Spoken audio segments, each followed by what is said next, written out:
에스겔 선지자가 마른 뼈 골짜기에서 하나님 말씀을 대언했을 때에 그 골짜기에 생기가 불어 마른 뼈들이 큰 군대가 된 것처럼 오늘 이 시간 이 말씀 듣는 가운데 말씀의 생기가 불어와 지친 심령들이 솟생케 되는 큰 은혜 주시기를 주님의 이름으로 축원드립니다.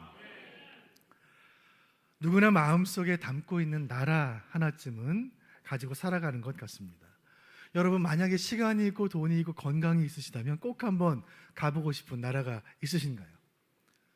저에게 물으신다면 저도 마음속에 담고 있는 나라 몇 개가 있다고 답을 드리고 싶어요. 저는 해밍웨이가 바다를 바라보며 노인과 바다를 지필했다는 그 카리브해의 섬나라 쿠바에 한번 가보고 싶어요. 저는 신비한 오로라와 웅장한 빙하의 계곡 피오르드의 나라, 저 북유럽의 노르웨이도 한번 가보고 싶습니다. 무엇보다 어서 통일이 되어서 저 북녘 땅 평양 땅에 가서 평양 대부흥운동의 그 자취를 느껴보고 싶어요. 누구나 한 번쯤 세계 여러 나라를 여행하는 꿈을 꾸지만 바쁘게 살다 보면 그 꿈을 잃어버리기도 하고 여러 가지 환경적인 제약 때문에 그저 가슴 한켠의 꿈으로만 남아있는 경우도 많이 있는 것 같습니다. 세계 여행에 대한 꿈을 글로 풀어낸 소설이 하나 있어요. 프랑스 작가 주엘 베른의 80일간의 세계 일주가 그 책이죠. 이 책의 주인공 포그라는 사람은 인도의 철도가 개통이 되어서 이제 80일이면 세계를 일주할 수 있다는 신문기사를 읽게 됩니다. 이 당시가 19세기였는데 비행기 없던 시절에 세계를 일주하려면 오직 철도와 항해만으로 여행을 해야 했는데 80일이라는 짧은 시간에 지구 한 바퀴를 과연 돌 수 있을까? 이 기사를 읽고 사람들이 반신반의한 것입니다. 이 주인공은 자신이 한번 해보겠노라 장담을 하고 세계 여행을 떠난 것이죠. 그렇게 영국 런던을 출발하여 프랑스 파리, 이집트 수에즈 운하를 지나 인도 뭄바이를 거치고 일본의 요코하마 항구, 미국 뉴욕 항을 지나 다시 런던으로 돌아오는 80일간의 세계 여행 이야기를 담은 소설입니다. 세계 여행이 흔치 않던 이 시대에 이 소설은 대단한 인기를 끌었고 영화와 만화로도 제작이 되었습니다. 이 소설이 발표되었던 19세기만 해도 세계를 한 바퀴 도는데 80일 이상이 걸렸지만 21세기인 지금은 단 며칠이면 가능합니다. 저는 제가 수년 전에 지구 반대편에 있는 우리 협력선교사신 이규성 선교사님 사역지 남아프리카 공화국 케이프타운에 가본 적이 있는데 인천공항에서 딱 24시간 걸렸습니다. 제가 처음 비행기를 타본 것은 결혼하고 신혼여행 때 제주도 갈 때 30살에 처음으로 비행기 타봤는데 요즘 아이들은 돌 지나면 유모차 타고 해외여행을 갑니다.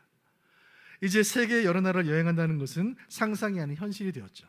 그렇게 출장 혹은 선교 혹은 여행을 위해서 다른 나라 여행을 하다 보면 자주 하게 되는 말 혹은 듣게 되는 말이 있습니다.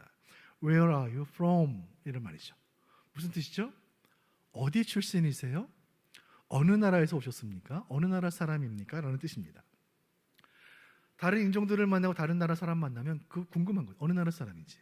그런데 굳이 이 질문으로 묻지 않아도 그 사람이 어느 나라 사람인지 알 수 있는 방법이 있는데 그것은 그 사람의 말과 행동을 잘 관찰하는 것입니다. 자, 카페에 여러 나라 사람들이 모여 있습니다. 그 사람이 커피 마시는 모습을 보면 어느 나라 사람인지 알 수 있죠. 에스프레소를 추출해서 그대로 작은 잔에 담아서 에스프레소를 그냥 마시는 사람은 어느 나라 사람일까요? 이탈리아 사람이죠. 그 에스프레소에 뜨거운 물을 가득 부어 큰 머그잔에 담아서 마시는 사람은 아메리카 사람, 미국 사람입니다.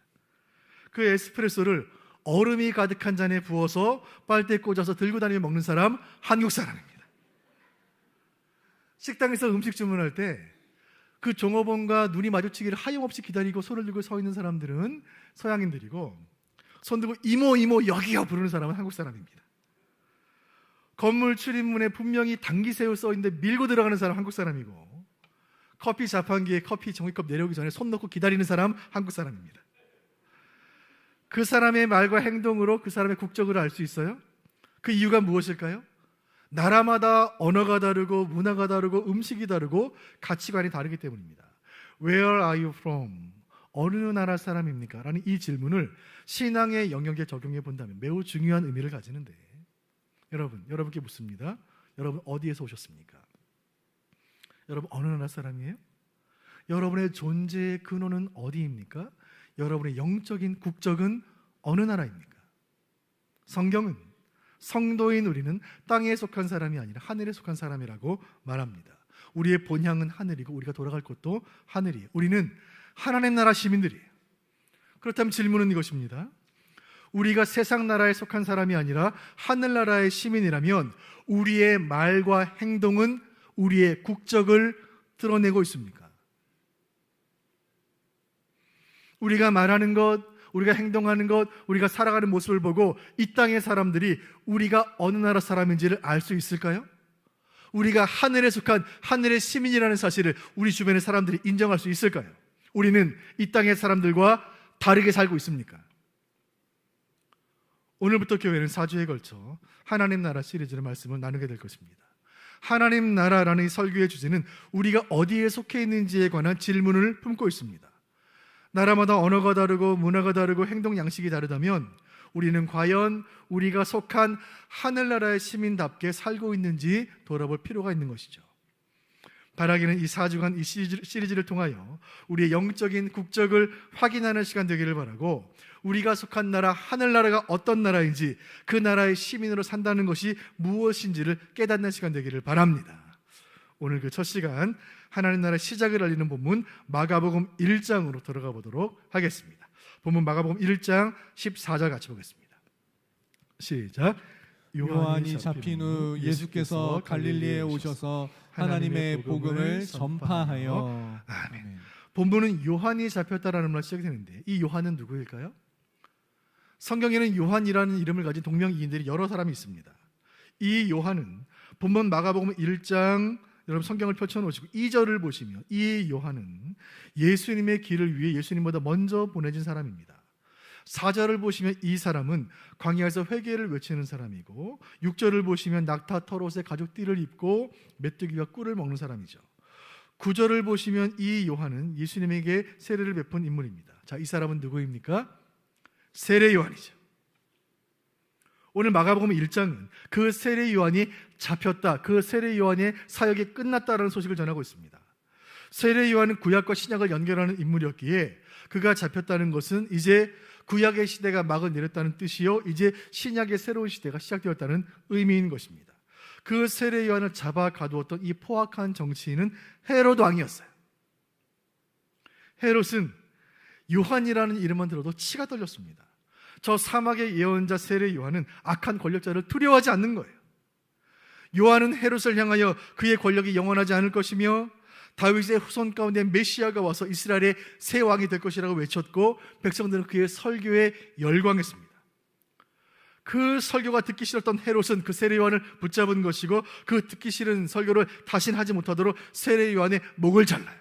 참수형에 처합니다. 그러나 이 독재자는 요한을 죽일 수는 있었지만 요한이 전하는 메시지를 죽일 수는 없었습니다.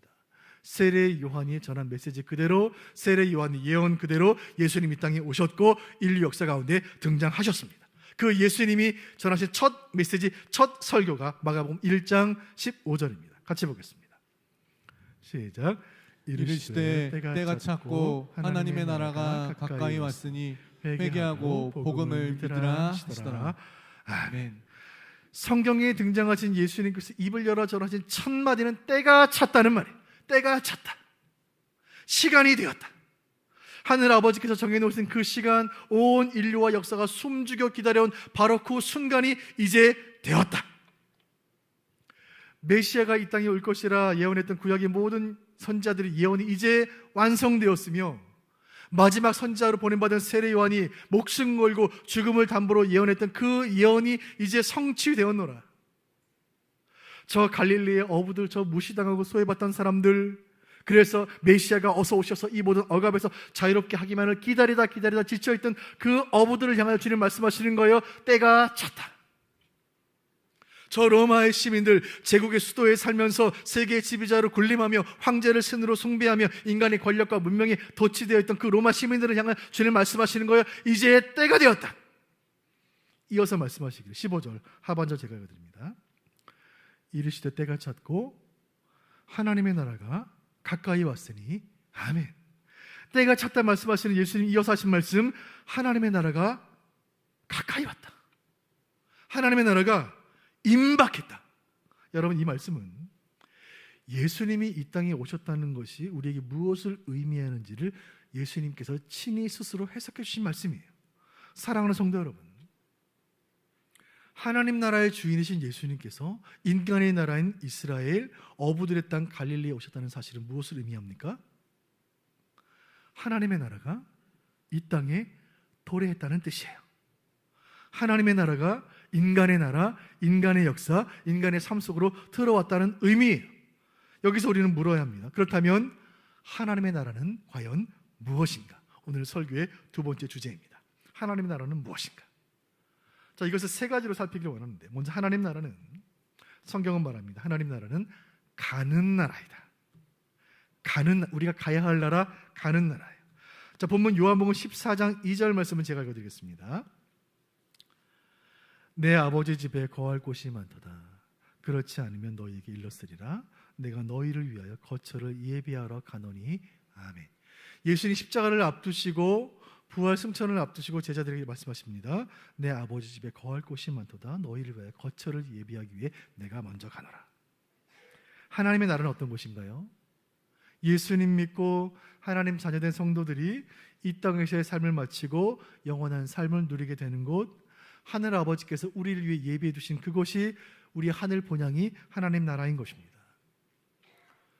이건데 주일학교 출신들이 계시다면, 유초등부 때 교회 다닌 분들 계시다면 이 찬양 많이 부르셨을 거예요. 저도 이 찬양 많이 불렀는데 지금도 가사가 하나도 빠짐없이 다 기억나요. 돈으로도 못 가요 하나님 나라, 힘으로도 못 가요 하나님 나라. 여러분, 이 2절 가사가 얼마나 은혜가 됩니까? 잘생겨도 못 가요 하나님 나라, 어여뻐도 못 가요 하나님 나라. 제가 어릴 때 이 찬양 부르면서 야, 나도 갈 수 있겠구나, 참 감사하다. 여러분, 희망을 가지세요. 돈으로도 안 되고 힘으로도 안 되고 외모로도 안 되고 어떤 실력도 어떤 공로도 안 되지만, 그러나 하나님 나라에 갈 수 있는 방법이 있으니 거듭나면 가는 나라 하나님 나라, 믿음으로 가는 나라 하나님 나라. 여러분, 아멘이십니까? 중고등부 때 불렀던 찬양이 저는 생생히 기억이 납니다. 죄 많은 이 세상은 내 집이 아니네, 내 모든 보아는 저 하늘에 있네. 천국 문을 열고 나를 부르네. 나는 이 세상에 정들 수 없도다. 주님 같은 친구 없도다. 눈물 나는 가사 여기 있습니다. 저 천국 없으면 나 어떻게 하나? 천국 없으면 어떻게 사나? 주님이 천국 문을 열고 나를 부르고 계시니 나는 세상 나라에 정들 수 없도다.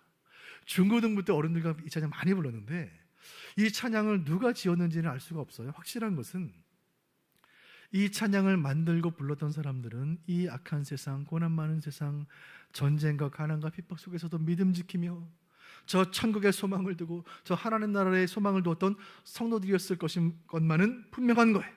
지금 이 시간에도 2024년 9월 첫 주 이 시간에도 지금도 지구촌 어느 곳에서는 신앙 때문에 목숨을 걸어야 하고, 지금도 한반도 우리 조국 이 땅 어느 곳에서는 믿음 때문에 내 삶의 많은 것들을 포기해야 하는 사람들이 지금도 있는 거예요.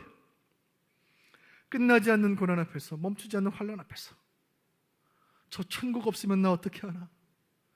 예수님 천국 문을 열고 나를 부르네. 나는 이 세상에 정들 수 없도다. 이 찬양을 부르며 죽음의 공포와 싸우고 현실의 고난과 맞서는 성도들이 지금도 있는 것입니다.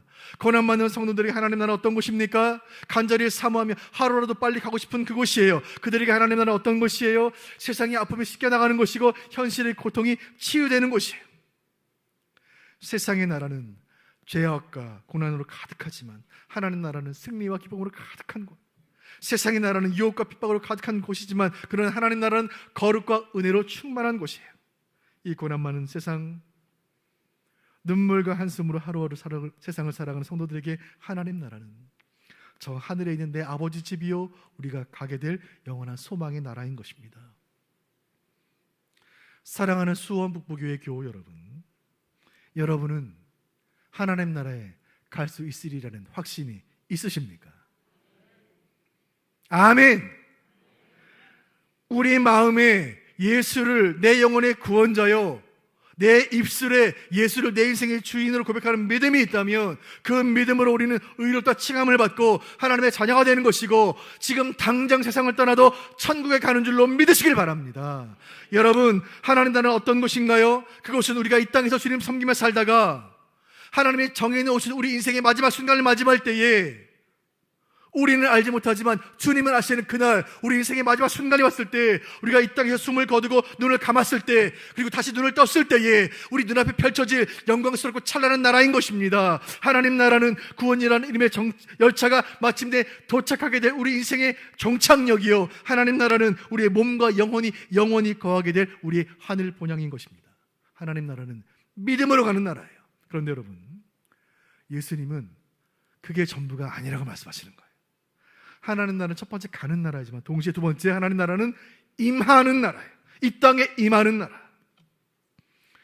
예수님께서 가르치신 주기도문 가운데 한 말씀 보겠습니다. 마태복음 6장 10절 말씀 같이 보시죠. 시작. 나라가 임하시오며 뜻이 하늘에서 이룬 것 같이 땅에서도 이루어지이다. 아멘. 예수님 제자들에게 기도를 가르치시면서 너희는 이렇게 기도하라. 그 내용이 주기도문인데, 주기도문 가운데 한 부분입니다. 너희는 이렇게 기도하라. 나라가 임하시오며. 나라가 이 땅에 임하기를 기도하고 하나님 뜻이 하늘에서 이루어진 것처럼 땅에서도 이루어지기를 기도하라. 예수님 명령이에요.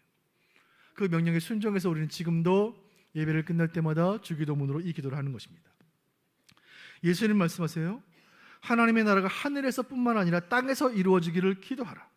자, 이 하나님 나라가 무엇인지를 좀 이해하기 위해서 원래 원어를 좀 살펴볼 필요가 있습니다. 자, 이 신약 성경에 기록된 이 신약의 원어는 헬라어인데, 헬라어 가운데 해 바실레이아 투 데우라는 말이 있습니다.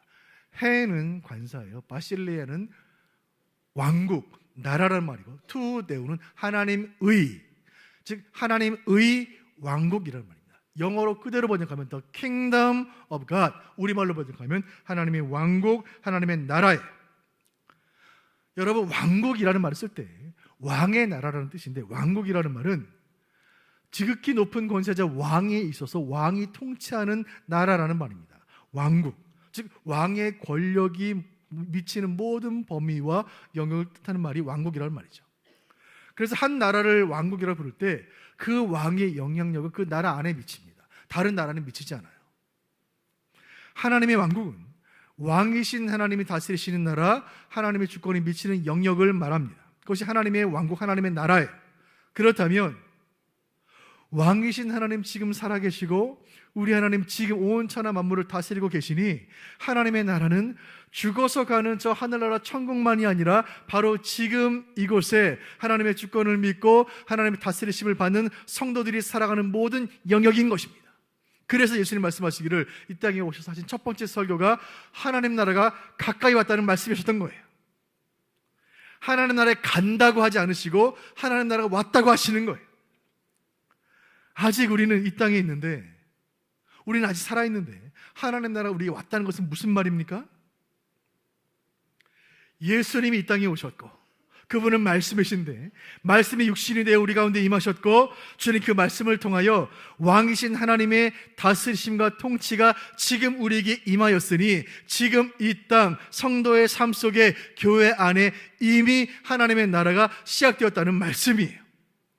하나님의 나라가 가까이 왔다는 이 예수님 말씀은 먼 훗날 죽어서 가는 하나님의 나라를 말씀하신 것이 아니라 지금 여기에 성도의 삶에서 날마다 경험되는 하나님의 능력, 하나님의 임재, 하나님의 역사를 말씀하시는 거예요. 지금의 하나님 나라. 오늘 본문은 마가복음 1장인데 마가가 그 복음을 기록했던 그때는 지금부터 2000년 전 AD 1세기였습니다. 그곳 그 시대에 로마 속주 유대 땅 그 갈릴리 사람들에게 하나님 나라가 임했다고 마가를 통해 예수님 말씀하시는 거예요. 이스라엘 수천년 역사를 보면 이스라엘 역사는 늘 어려움 가운데 있었는데 AD 1세기에 가장 힘들었어요. 2000년 전 그 예수님 시대, 그 마가의 시대, 그 시대 사람들은 이스라엘 역사상 가장 고통받는 사람들이었습니다. 로마의 지배 아래 있었기 때문에 과도한 세금과 경제적인 수탈로 늘 지쳐 있었고 유대교가 지배하고 있었기 때문에 그 유대교 종교 지도자들의 숨막히는 율법주의와 형식주의에 눌려 있었던 거예요. 그들에게는 미래에 대한 소망이 있었지만, 미래 하나님 나라에 대한 꿈이 있었지만 그 소망으로 이겨내기에는 현재의 고난이 너무 크고 너무 무거웠던 거예요. 그래서 그 시절 그 땅의 하나님 백성들에게는 하나님 나라는 먼 미래가 아닌 지금 당장 필요했던 것입니다. 여러분은 어떠신가요? 여러분, 지금 이 자리에 모여 예배드리며 말씀을 듣는 우리 모두는 하나님의 백성들이고 그리스도의 제자들입니다. 우리는 다 크리스찬들이에요. 이 가운데 계시는 분들 가운데 많은 분들은 오랜 세월 교회를 다니셨고 이 가운데는 50년, 60년, 70년 신앙생활 하신 분들도 계세요. 그런데 우리가 신앙생활 하면서 깨닫게 되는 사실이 한 가지 있는데, 예수 잘 믿어도 어려운 일이 생길 때가 있다는 것입니다. 하나님 잘 믿어도 힘든 일이 생길 때가 있다는 거예요. 평생 신실하게 주님 섬긴 목사님, 장로님 가정에도 힘든 일이 생길 수가 있고, 평생 충성스럽게 교회를 섬긴 권사님, 집사님 가정에도 아픈 사람이 생길 수가 있다는 거예요. 그렇게 날벼락 같은 힘든 일이 생기면 아무리 믿음 좋아도 눈물 나는 것이 사실이고, 눈앞에 고난이 닥치면 예수 아무리 잘 믿어도 소망이 흔들리는 것이 우리의 모습이 아닙니까? 우리가 살면서 인정할 수밖에 없는 고백은 이것입니다. 먼 미래에 천국 갈 소망이 있다고 해서 지금의 고통을 다 이길 수 있는 것 아니고, 구원의 확신이 있다고 해서 현실의 문제를 다 극복하는 것은 아니라는 사실이에요.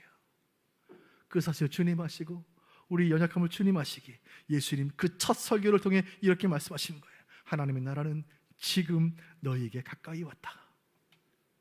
이 말씀 선포하신 예수님은 이제 이 설교를 마치시고 그분의 3년 만에 모든 공생의 모든 사역을 통하여 그 말씀을 증명하세요. 12년간 피가 멈추지 않던 혈루증 앓던 그 여인, 그래서 모든 관계와 모든 은혜에서 단절되어 있던 그 여인을 주님 만나셔서 그 몸에서 피를 멈추게 하셨을 때 그 혈루증 여인에게 하나님 나라는 지금 시작된 거예요. 베데스다 연못가 병상에 누운 채로 자그마치 38년을 살아온 병자에게 예수님 찾아가셔서 그 병을 고치셨을 때 그 침상을 들고 일어났던 그 한 병자는 평생을 수치와 절망 속에 살아왔지만 그에게는 지금 하나님 나라 시작된 거예요. 거라사 광인, 그 악한 영의 지배를 받아 무덤가에 살며 쇠사슬에 묶여 하루하루 생지옥 같은 삶을 살던 그 귀신 들린 사람이 예수의 능력으로 온전하게 되었을 때 그는 하나님 나라를 오늘 살게 된 것입니다. 사랑하는 수원북부의 교우 여러분, 하나님 나라가 가까이 왔노라 이 말씀의 은혜가 지금 이 시간 이 말씀에 무릎 꿇은 여러분의 심령 속에 지금 충만히 임하시기를 주님의 이름으로 축원드립니다. 여러분이 이 말씀을 나를 향한 살아계신 하나님의 약속으로 지금 받을 때 하나님의 다스리심과 하나님의 능력과 하나님의 역사와 하나님의 치유가 지금 여러분에게 임할 것이며, 그래서 우리의 지친 심령 가운데, 여러분의 연약한 육체 가운데, 우리 인생이 풀리지 않는 문제 속에 하나님 나라가 임하되 지금 임하시기를 주님의 이름으로 축원드립니다. 오늘 9월 첫 주 이 예배를 기점으로 여러분 인생에 얽히고 설킨 문제들이 풀려지시기를 바라고, 오늘 이 설교를 시작으로 여러분의 삶을 둘러싼 사방으로 둘러싼 모든 담들이 무너지시기를 바랍니다. 하나님의 나라는 첫째 우리가 가는 나라요, 둘째 우리에게 임하는 나라입니다. 끝이 아니에요. 세 번째, 하나님 나라는 이 땅 속에, 온 우주 속에 확장되는 나라예요. 신약을 읽어보면 예수님께서 하나님 나라에 관한 가르치신 말씀들이 여러 곳에 등장해요. 그 가운데 마태복음 13장이 하이라이트입니다. 마태복음 13장은 천국에 대한 7가지 비유가 주옥 같은 비유들이 꽉 차 있는 말씀이에요. 본문이에요. 하나님 나라에 관한 7개의 비유 가운데 네 번째 비유의 말씀이 마태복음 13장 33절입니다. 같이 읽어보겠습니다. 시작. 또 비유로 말씀하시되 천국은 마치 여자가 가루 서말 속에 갖다 넣어 전부 부풀게 한 누룩과 같으니라. 아멘. 아멘. 예수님 비유로 말씀하실 때 천국은 마치라고 시작되는 이 천국이라는 말이, 자, 마가복음은 하나님 나라를 번역했고 마태복음은 천국이라고 하늘나라로 번역했는데 The Kingdom of Heaven, 하나님 나라, 같은 말입니다.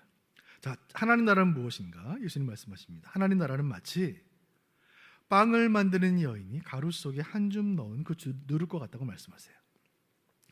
여러분, 빵을 만들어 보셨습니까? 빵이 부드럽게 부풀기 위해서는 밀가루 속에 누룩을 넣어야 됩니다.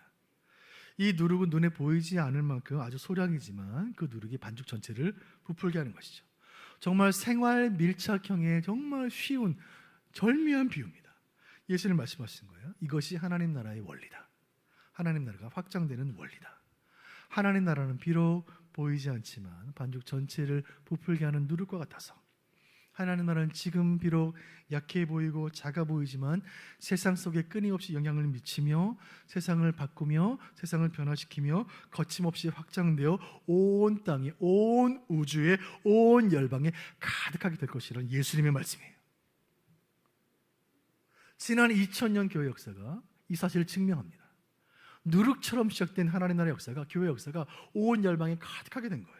그리고 기독교 역사를 보면 이 말씀을 실제의 삶으로 구현해낸 인물들이 등장합니다.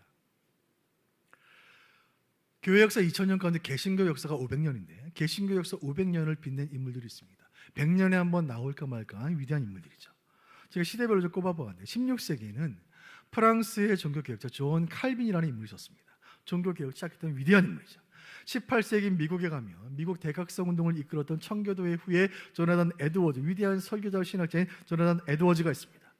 자, 20세기에는 영국 옥스퍼드의 교수이며 변증가요 대문호인 C.S. 루이스가 있습니다. 스크루테이프의 편지의 작가이죠. 그리고 19세기 네덜란드에는 위대한 그리스도인 아브라함 카이퍼가 있어요. 이 아브라함 카이퍼는 네덜란드 암스테르담 자유대학을 설립한 대학 설립자인 교육가이고, 그는 신문 편집장을 지낸 언론인이고, 그리고 네덜란드 수상을 역임한 정치인이 네덜란드 수상이었어요. 무엇보다 그는 진실한 목회자여 위대한 신학자였습니다. 아브라함 카이퍼는 16세기의 칼빈의 사상을 계승 발전시켜서 신칼빈주의 운동을 시작함으로써 그 종교개혁 사상이 그저 중세 말기에 잠시 유행했던 한물간 과거의 종교 이론이 아니라 지금도 살아 역동하며 세상을 바꾸는 능력이 된다는 것을 현실로 증명했던 인물이에요. 그 아브라함 카이퍼의 사상이 우리 개신교의 중요한 사상이 되는데, 그의 사상이 영역 주권 사상이에요. 영역 주권 사상. 모든 영역에 하나님의 주권이 미친다. 자, 그 내용을 한번 읽어보겠습니다. 시작. 인간의 모든 영역을 통치하시는 그리스도께서 내 것이라고 외치지 않는 곳은 단 1인치도 없다. 인간의 모든 영역, 종교, 정치, 문화, 경제 모든 영역을 통치하시는 분은 왕이신 그리스도이신데, 왕이신 예수께서 내 것이다, 내 땅이라고 외치지 않는 곳은 이 우주상에 단 1인치도 없다. 모두가 다 주님의 땅이다. 그의 사상과 그의 인생이 말해주듯이 아브라함 카이퍼는 복음이 그저 교회 안에만 머물러 있는 것이 아니라 교육 영역, 정치 영역, 종교 영역, 문화의 모든 영역에서 하나님 나라가 확장되기를 꿈꾸었고, 인간의 모든 영역에서 하나님의 주권과 통치가 실현되기를 원했던 그 거룩한 꿈을 현실에서 네덜란드 땅에서 실제로 이루어낸 거룩한 사상가요 복음의 혁명가였습니다. 그의 시대는 너무나 대단했고 행복했어요. 여러분, 오늘날 세상이 얼마나 어둡습니까? 이단들이 창궐하는데 코로나 이후에 교회 현실은 넉넉지 않은 거예요. 여러분, 신문을 보세요. 뉴스를 보십니까? 인터넷을 보세요. 그 많은 뉴스 가운데 우리에게 희망을 주는 기사가 단 한 줄이라도 있습니까? 그러나 이 총체적인 절망과 상황 가운데서 우리가 희망을 품을 수 있는 것은 마치 가루 속에 들어간 보이지 않는 누룩처럼 이 땅 곳곳에서 보이지 않는 곳에서 우리 삶의 모든 영역에서 하나님의 다스리심이 임하기를 소원하며 그 일을 위해 진액을 쏟는 하나님의 사람들, 아브라함 카이퍼 같은 성도들이 지금도 있기 때문인 것이에요. 비록 세상 나라에 발딛고 살아가고 있지만 나는 하나님 나라의 시민이라는 사실을 한시도 인치 않고 살아가는 크리스찬들을 통해, 바로 여러분 수원북의 성도들을 통해 오늘도 하나님의 나라는 멈추지 않고 계속해서 확장되고 있는 줄로 믿으시기를 바랍니다. 지금도 저 땅끝에서 복음을 위해 진액을 쏟으시는 선교사님을 통해 그 나라는 확장되고 있는 것이고, 오늘도 치열한 삶의 현장에서 하나님 나라 백성답게 살아가려고 몸부림치는 성도를 통해 하나님 나라 확장되는 것이고, 이 순간 기도의 골방에서 열방을 품고 엎드려 기도하는 기도자들을 통해, 그리고 오늘 주일 온종일 받은 직분 감사하여 은사와 시간을 들여 헌신하는 교회 모든 봉사자들을 통해 그 나라는 확장되어 가는 것입니다. 우리 예수님 비유로 가르치신 그대로 가루 속에 들어간 누룩처럼 보이지 않지만 쉼없이 부풀어 마침내 하나님 나라는 온 세상에, 온 우주에 가득하게 될 줄로 믿습니다. 그 하나님 나라는 우리 예수님 다시 오시는 그날에 비로소 완성될 것입니다. 그날에 하나님의 다스리심은 가장 분명하고 가장 완벽하게 이 온 우주 가운데 임하게 될 것이고, 우리가 성경을 읽으며 상상했던 그 어떤 아름다움과 화려함을 초월하는 천국의 영광을 우리는 그날에 직접 보게 될 것이고, 그 천국의 찬란한 보좌 우편에 앉아 계시는 예수 그리스도를 우리의 두 눈으로 보게 될 줄로 믿습니다. 그 영화로운 천국에 저와 여러분을 위한 처소가 예비되어 있으니 평생 찬양할 제목인 줄로 믿으시기를 바랍니다. 말씀을 맺으려고 합니다. 오늘의 하나님 나라는 하나님께서 다스리시는 우리의 삶의 모든 영역, 바로 지금 이것입니다. 내일의 하나님 나라는 이 땅을 하나님 나라로 만들기 위해 고군분투한 그의 백성들을 위해 예비된 저 하늘의 영광스러운 처소인 것입니다. 오늘 이 말씀을 통해 성령께서 여러분 각자에게 주시는 음성을 들으시길 바랍니다. 성령님 말씀하십니다. 하나님 나라는 이미 가까이 왔다. 하나님의 통치는 이미 시작되었다. 하나님의 능력은 이미 가까이 임했다. 하나님의 기적은 이미 시작되었다. 이 말씀을 받은 우리가 기도할 제목이 여기 있어요. 주님, 하나님 나라가 내 인생 가운데 지금 임하여 주옵소서. 하나님 나라의 시민으로서 세상 나라를 살고 있는 우리의 간절한 기도는 이것입니다. 왕이신 하나님이여, 하나님의 나라가 이 땅에 임하여 주옵소서. 주여, 하나님의 나라가 저 북녘 땅에 임하여 주옵소서. 저 전쟁으로 고통당하는 저 이스라엘 땅에 임하여 주옵소서. 주여, 하나님의 나라가 미래에 대한 불안으로 희망을 다 잃어버린 대한민국 청년들에게 임하여 주옵소서. 주여, 하나님의 나라가 가슴속 깊은 곳에 탐욕과 거짓과 죄악을 감춰둔 나의 심령 속에 지금 임하여 주옵소서. 주님, 간절히 기도하오니 우리 교회 환우들 지금 이 시간에도 예배당 나오지 못하고 병실에서 병마와 싸우고 있는 그 병실 가운데 하나님 나라 임하여 주옵소서. 주여, 그 나라는 언젠가 미래에 완성될 것을 우리는 믿습니다. 그러나 주님, 간절히 바라는 것은 우리 환우들 너무 고통스럽습니다. 너무 힘듭니다. 더 지치기 전에, 너무 늦기 전에 지금 그 병실 가운데 하나님 나라가 임하여 주옵소서. 9월 첫 주를 함께 맞이했습니다. 유난히 길게 느껴졌던 그 뜨거웠던 여름이 이제 우리 곁을 떠나가려고 합니다. 우리는 2024년 가을이라는 새로운 계절을 맞이하게 될 것입니다. 우리는 한 번도 살아보지 않았던 새로운 시간 속으로, 한 번도 걸어보지 않았던 새로운 길을 향해 나아가게 될 것입니다. 간절히 바라고 소원하는 것은 이 새로운 계절에 하나님 나라의 시작이요 하나님 나라의 완성이신 예수 그리스도의 은혜가 여러분의 삶과 가정과 우리 교회와 이 나라 위에 충만히 임하시기를 간절히 소원합니다. 그리하여 우리가 살아가게 될 2024년 가을의 모든 삶의 자리에 하나님의 나라가 임하는 것을 목도하게 되고, 이 땅 위에 하나님의 주권과 통치가 임하는 것을 삶으로 체험하는 큰 은혜 주시기를 주님의 이름으로 축원드립니다.